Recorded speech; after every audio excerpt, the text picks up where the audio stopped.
Dude, hear you've him, met everyone. You've met Yeah, everyone.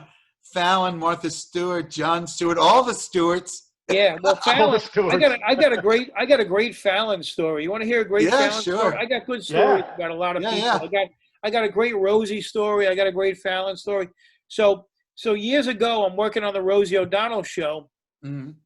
and well, first let me well, I'll tell you, I go to the Rosie O'Donnell show, And she's and from Comac, another Long yeah, Island comic. so we're on we're on the 8th floor of 30 Rock, and I'm warming up Rosie, and down the hall is Saturday Night Live. And I'm walking down towards the offices. We're in between shows. It was a 2-show day. And whereas Rachel, we do 3 shows a day. But Rosie, we're doing a 2-show day. And I feel a tap on my shoulder from behind. And I turn around. It's Jimmy Fallon. So I said to him, I go, "Hey, Jimmy, how's it going?" And he goes, "It's going great." And he goes, "You don't remember me?" And I go, "You're Jimmy Fallon from Saturday Night Live." He goes, No, you don't remember me." I go, "Well, what do you mean?" And then he began to tell me a story of how back years ago when he was 17 years old, I was working the Comedy Works in Albany for Tom Nicky, not Tom now, who owns it. That's his son. The original, his dad owned it. Yeah, I remember him. So I'm headlining. I got a middle act and an MC, and some guy was running the club for Tom. Tom wasn't there that night. So Jimmy Fallon comes in. He's 17. He's with his dad. He's got a troll doll and a guitar. And he says, "Hey, Mr. Kola, I'm a big fan. Do you mind if I go up?" And I said, No problem at all. So we asked the other 2 comics, and the other 2 comics go, "No, I don't want him going up." And then this manager, some guy named Kevin, I think his name, I forget the guy's name. He goes, "No, I don't want that kid going up. It's Saturday night. It's the middle of the show." So I go, "Okay." So what happens is the MC goes up, the middle act goes up. I go up, and in the middle of a 45-minute set, I go, "Listen, I got to go to the bathroom, but I have a friend who's going to entertain you for 5 minutes while I'm in the bathroom." And I bring him up in the middle of my set. And he bombed. He had a little troll doll. Like I said, he's playing a guitar. He didn't do well, but his dad was there, and I felt bad for him. And I've done that for a lot of comedians over the years. So cut to a year later, and the same thing happens at Bananas in Poughkeepsie. But this time, Holland and Arlene Jameson, who ran that club, they knew who he was. So they said, "You want to put this kid up?" And I said, "Sure." So I put him up on stage, and he did better, Cut to about 17, 18 years later, there he is in the hallway on the 8th floor of 30 Rock, tapping me on the shoulder, telling me that story. So then he says, "I'm going to get a show one day, and I'm going to put you on it and pay you back for doing that for me." And I said, Wow. "Come on, don't worry about it, man." So I see him like 2 years later at the Toronto Comedy Festival, and he comes running up to me, and I'm talking to Schimmel, and Jason Alexander was there, and a few other people, and he comes running up to me, and he goes, "I'm getting a show, man. I'm going to put you on it. You'll see." And I go, "Don't worry about me. Take care of yourself. I'm okay." Sure enough, 2010, April 1st, just before that, I get a call from Jimmy Fallon. "I got a show. I'm putting you on it. You'd say when you want to be on and whatever material you want to do." And it happened. Isn't that a great story? That's crazy. That's amazing. Man. Amazing. Yeah, that's crazy. Yeah, that's crazy. How cool is Jimmy Fallon to do that? Yeah, he's so cool, man. He's the greatest guy. He's generous. Look, and then I got goosebumps. Look at that. Gave him there you go. Goosebumps. Yeah, I don't know another headliner that would do that. Listen. I headline crappy rooms, and if somebody comes and, "Hey, can I do a set?" Sure, but I don't know if I would do I'm gonna start my set, then have them come up because who knows what's gonna happen. We're here to help each other, man. Listen, we're all here for a half hour. We're out. We're here for a half hour, dude, and we're out. Well, so our goal here is to help each other and get out, no matter what. No matter what color you are, no matter how much money you got, no matter what. If you see anybody in help, man who needs help, man, woman, old, young, you just help them. Help them in that situation at that point. Joey, not why, but you've been like this your whole life. What is it that drives you to be that good of a person? Because there's got to be. That's what you must be like a serial killer or some shit. There's got to be you're too good. Human skins hanging in his garage. And anyone you talk to is like, Joey is the salt of the earth. Joey, I said to Steve the other night when we were talking about if you were going to be able to come on, I said, Joey Kola is the one person you can say that I've never heard anyone say a bad thing about. Ever. Ever. Ever. And Joey, Joey, you can't say that about anyone else in the world. It's just so It's weird. I'm not kissing your ass. I appreciate You're- that, man. I appreciate that. I don't know. I attribute it to this guy here. I got the Buzz Lightyear. That's who I attribute it to. Having him there. And beyond. No, I was raised right. My parents raised me right. You know, Huh? I grew up in Bayshore. You know, my father was a street crane operator for Con Edison. My mother worked her finger to the bones in a plastic factory. And we didn't have a lot of money, but we had a lot of love. And it was a lot of singing and dancing at the family parties. And, you know, in the wintertime, my mother was 4'9", little Italian lady making the meatballs, you know, but she was full of love. And in the wintertime, if a newspaper boy came to my house when it was in the wintertime and cold and he didn't have a hat, well, he left my house wearing a hat. That's what you come from. You come from giving all you got. And you know what I mean? When you see these celebrities going, you know, I have all this money, and what's her name? Oh, this one gave $1 million. Well, if you got 500 million, you give $1 million. It's nice that you give, but Right. you should give as much as you can give. You know, Rosie O'Donnell, besides my family, other people influence me a lot. And Rosie O'Donnell, I'm involved in 32 different charities now, and it's mainly because of what she taught me at a young age. But when I was working her show, she was very, very generous. So one day I come in, again, 8th floor, 30 Rock, and I get there at 7 o'clock. I'm about a half hour early, and I'm walking down the hallway, and I see her, and she's all disheveled. She looks like she didn't sleep all night. So I was busting her chops, and I go, hey, Rosie, what were you? You're a mess. What were you out? Were your friends all night at Joe Allen's? All your Broadway friends partying all night? She goes, no. I couldn't sleep. So I went to Sloan and wrote checks. Sloan Kettering. Sloan Kettering. I couldn't sleep, so I went to Sloan and wrote checks. Wow. Now, it stopped me in my tracks. And when I found out, talking to her assistant, Mary, who's a friend of mine, I said, she does that? She goes, she'll bring a checkbook. She'll drop $100,000 in a night. 10 grand to this family, 20 grand to this family. She goes into the waiting rooms where these families in Sloan are distraught, and she'll start writing checks. And I had some friends that are comedians, one friend whose wife died of cancer. She wrote a check to him. She wrote a check to some people that own clubs and some mutual friends that we know. I just saw online Bob Nelson's sick. Bob Nelson's got I cancer saw now that. too. Yeah, Oh, so sad. yeah, it's very sad. So I'm in touch with Richie Minervini and a bunch of. He's got a FundMe page. If anyone cares, there's yeah, a FundMe it's a page GoFundMe where you page. can You donate. can send Bob some money. I did that already, Yeah. but there's a lot of things in the works to try to do shows to try to raise some money for him. So he's got a tumor in his colon. So yeah, you know, we're only here for a half hour, so we got to, you know, I believe in I try to read everything: the Quran, the Torah, the Bible, you know, Old Testament, New Testament, all of it.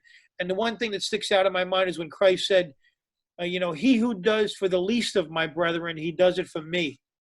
So you know, when you open a door for somebody, you establish two things. You establish, I'm the type of person that opens a door for somebody, but we're also establishing whether that person says thank you or not.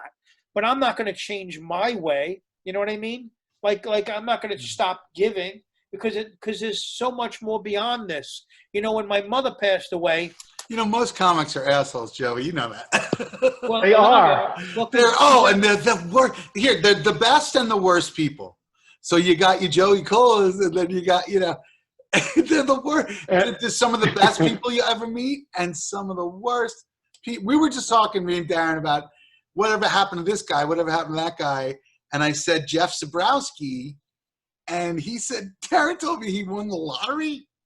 Yes, I'm telling you, he did, right, Joey? Yeah, he hit the lottery. For I don't know how much money he made, but he was able. Him and Caroline were able to pay off some bills and go move to Florida. I don't know what he's doing now, but I used to go fishing with him all the time. We used to walk the beach and go surf casting. I'm a surf caster for striped bass and bluefish. So, matter of fact, I did it the last 3 days and we got skunked. But I know a great story about him. He used to do that bit where he would be an atheist wrestling with God. Yeah, and he would flip. He'd do a backflip. Yeah. Where God was flipping him, you know. Yeah. So I heard the story that he smacked his head, I think, at the comic strip. Maybe you know the story better than I do. He smacked his head and knocked himself out. And didn't that happen at the brokerage when they used to be? I don't know where it was. They just thought he was fucking around. They just thought he was joking, so they just left him there. And people just kept going up and doing their time, and he was just laying there.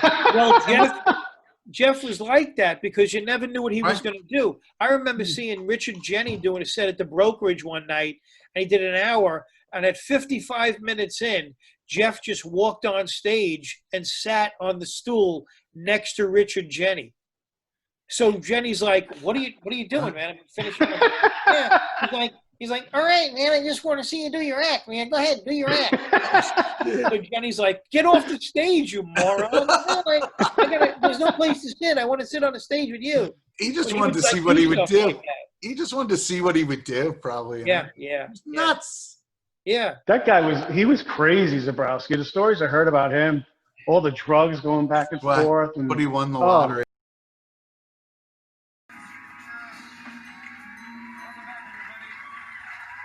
I used to open up for this comedian when I was 17 years old. He was nice to me back then, and he's just as nice now. You may know him from his appearances on The Martha Stewart Show. He's got a DVD out now, and he'll be performing at the Brokerage in Long Island April 15th and 16th, and Gotham Comedy Club April 22nd and 23rd. Give it up for Joey Kola!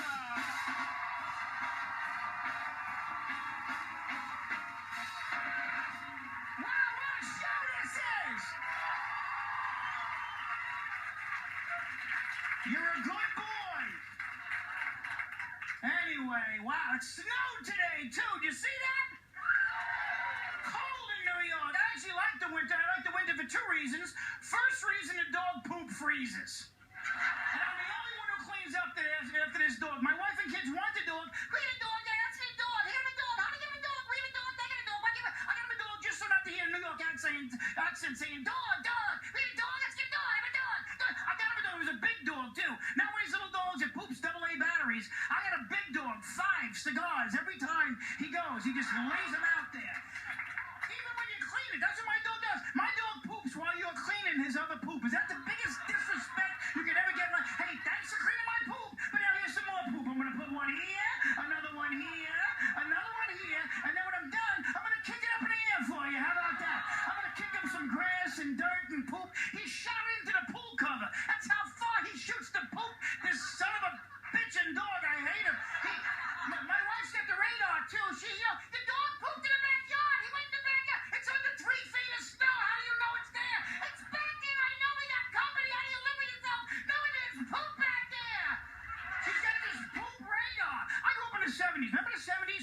Nobody cleaned up poop in the 70s. We left it there. We left it there so long it turned white. Remember white poop? You don't see white poop anymore. It got white and hard. Then it just turned into powder. Looked like little piles of cocaine next to the sidewalk, but nobody cleaned it. Now people can't wait to clean up their dog's poop. I got a neighbor with a little dog. He's got this blue bag he puts on his hand. He's like MacGyver. He's like, poop in my hand, Fluffy. Don't even let it hit the ground. It's too good. He picks up the dog and squeezes the dog into his hand.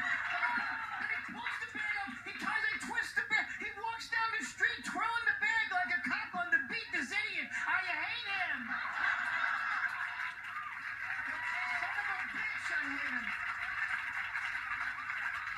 Remember the 70s? You guys remember? If you saw poop, look out for the poop all day. So you walked around, but nobody cleaned it. You know why else I like the winter? No marathons. I hate you marathon running SOBs. I friggin' hate you. Especially in New York. They shut down the Verrazano Bridge. Who the hell are you to shut down the Verrazano Bridge? Next year, New York Marathon, do me a favor.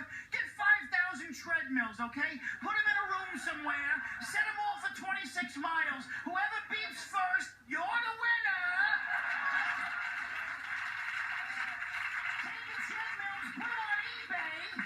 Get the money, give it to whatever cause you're running for, but stay the hell off the highways when you run your marathon. You want to hear a true story? My brother and I watched one of the New York marathons about 5-6 years ago. We're in his living room, and we watch it. This lady's running. She's doing pretty well. Anybody know what happened? She's running, and she crapped herself. I swear to God. I look at my brother and I go, did she just poop? My brother goes, she crapped her. At the same time, the announcer goes, it's a shame she sold herself, Jim. It looks like she's going to have the best time she ever had. Looks like she's going to win the race for the women. Of course she's going to win the race. Who wants to run behind her now and step in her crap? And she kept on going. At what point in your life does that race become more important than crapping your pants?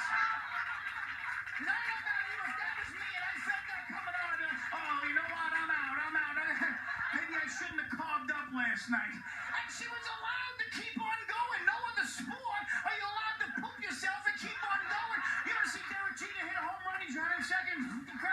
That's a ground rule double. You poop yourself, got it on second. That's a ground rule double. And one of the Steinbrenners would have his ass.